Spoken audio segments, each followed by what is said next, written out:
Hello, I'm Chef Machado, Anna Machado. I teach in the Department of Culinary Arts. I'm a chef instructor here. And I have a master's in business administration. I am a certified executive chef, certified dietary manager, and certified food service educator. Okay, hi, my name is Patricia Wilson, and I'm a chef professor I'm a full professor at Johnson & Wales University. I have a bachelor degree in art.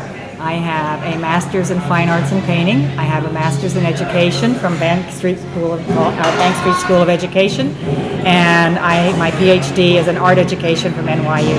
So certifications? No. Hard knocks in the restaurant business? Yes.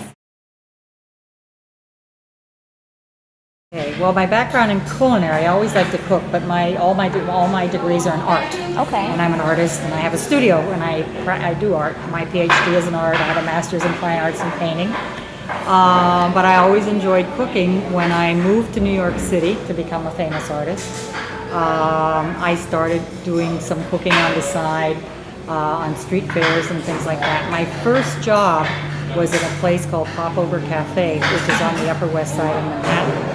And it's owned by a woman, and it's still there. And that was quite a long time ago.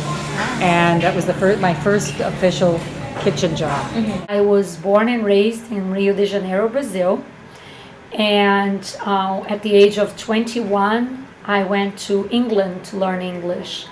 And over there, while I was going to school, I was, told that the best way to learn the language was by forced to speak. So I got a job at a restaurant waiting tables, and by doing that I really got a taste for what they were preparing in the kitchen, and I really became very interested. After working in England and in Australia and United States and then in Bermuda, it depends on the culture of that country. Mm-hmm. But even now in the United States, a lot has changed because culinary schools are actually graduating more female students than male. And the question that they always have is, can she lift a 50-pound bag of onions? Mm-hmm. Nobody should be lifting a 50-pound bag of onions by themselves. But you see the macho attitude say, you cannot do that. You cannot lift a stock pot by yourself. And in reality is work smart, not hard. Mm-hmm. So then get somebody to help you. Other than that, getting burned on the line, being fast, that's what it counts. So yes, initially you get discriminated, but then if somebody says, I don't know if I'm going to hire you because you are a woman, can you do the job? Just say, try me. Mm-hmm. Yes, to this day, we still have to prove ourselves, but then once we prove it, that's it. There's no questions. Right. Well, when I was here, when I first started here, there was one woman, and then she left. Mm-hmm. So I was by myself for a while with the boy chefs, and I think they found out that I knew how to toast white bread, but but they had their doubts about me. Some of them, even though we eventually all got along very well. I just never let anything bother me, though. I never really thought about it that much.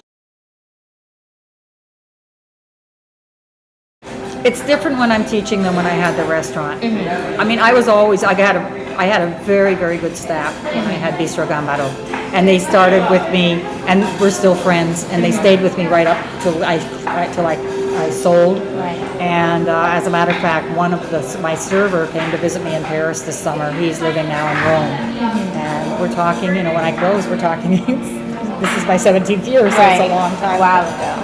But because here in the classroom, I'm hands-on with them, but I want them to be hands-on with the product. Right. And so an example, they always ask me, Chef, how do you want me to do? And I ask them, what do you think? And we'll work it out together, because it's a learning environment. In the restaurant, I want it my way. Right. Gotta have it right all the time. I mean, there's a certain way that I like to. I'm very I've always been very involved in my plate presentation, how the food looks, the quantity, the portions, the freshness, the farm, and so that I was strict on. But I'm never a yeller. Right. Never, ever, never. We respect each other. I mean, it might be my way, but we have to have. I respect, and we're friends, we're family. That's how I was in the restaurant. But there's still parameters. Right. I can share with you a situation that I've encountered. This was 1997.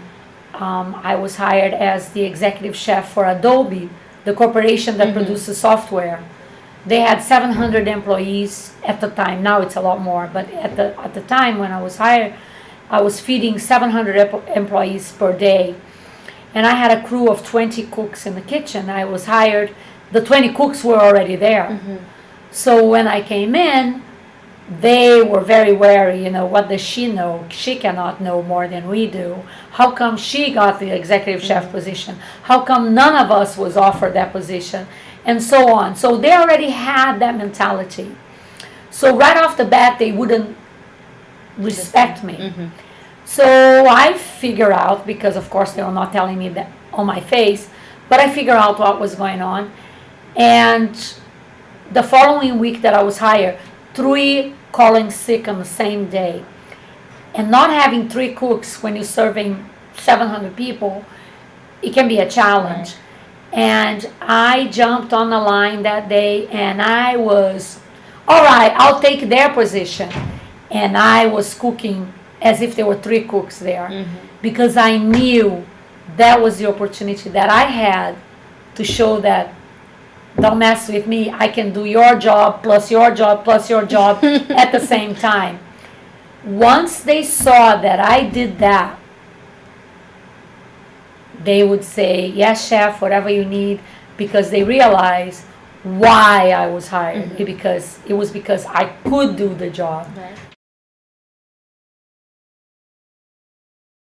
In Italy, a lot of the restaurants are run by the nonnas, which are the women. The women. Yeah, and in Morocco, most of the cooks are women. So in different countries, there's a lot of it in Europe, in France, and some of the big hotels, it's always been men. But a lot of them, you ask where you learned to cook, and a lot of them will say from their mother, from their grandmother. Right. So but it's been male dominated, I think, because it's a career, and women. A lot of women did not have careers. They had children. Right. So they might have been working on. Maybe it was a mom and pop place. If it was food. They might have been doing other types of work that they could like sewing kind of things, like things like that. But I think it's because of more men, because it was a career. Constantly prove yourself. Always remember that if you have an opportunity to slack, don't slack. Because no matter what, they're watching you more than they would be watching a guy. Just so they can point it out, oh, look at what she's done. So don't give them that opportunity. You are the only one that know if you're getting away with it or not. If you're giving your best or not. Always give your best, and then you don't have to worry about, because you gave your best. So in any opportunity that you can have to show off, because you need to tap yourself in the back yourself, toot your own horn, because that's how you rise. You have to prove that you can, and show off because you can.